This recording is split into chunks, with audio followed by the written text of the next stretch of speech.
তো গাইস আজকে আমার সাথে এমন করবে আমি ভাবতেও পারিনি। গাইস আজকে চলে গিয়েছিলাম সুজলা টেম্পোলাইন পার্কে। তো গাইস এটা হচ্ছে মুর্শিদাবাদের প্রথম, তাই খানিকক্ষণ হাঁটার পর চলে গিয়েছিলাম টিকিট কাউন্টারের সামনে। তারপরে 500 টাকার টিকিট 1000 টাকা দিয়ে কেটে নিয়েছিলাম। তো গাইস আমাকে ভিতরে নিয়ে গিয়ে এভাবে তুললে ফেলে দেবে আমি ভাবতেও পারিনি। তারপর এটা পার করতে গিয়ে প্রথমেই পড়ে গেলাম। তো গাইস তারপর ভাবলাম এটা পার হয়ে যেতে পারবো, কিন্তু খানিকক্ষণ যাওয়ার পর এটাও পারলাম না। তো গাইস এটা একটু সহজ ছিল, তাই ভাবলাম এটা পার করেই ছাড়বো, তাতে যাই হোক। তারপরে খানিকক্ষণ যাওয়ার পর সে একই অবস্থা। তো গাইস তারপর চলে গিয়েছিলাম সাইকেলের কাছে, তারপর 390 ডিগ্রি ঘুরেই ছাড়লাম।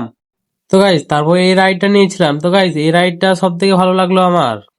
তারপর রডের ওপর দিয়ে সাইকেল চালিয়ে যেতে এটাও খুব ভালো লাগছিল, কিন্তু একটু ভয়ও লাগছিল। তো গাইস এটাতে কিন্তু আমি খুব মজা পেয়েছি, এটা এত ভালো লাগছিল যে তোমাদেরকে বলে বোঝাতে পারবো না।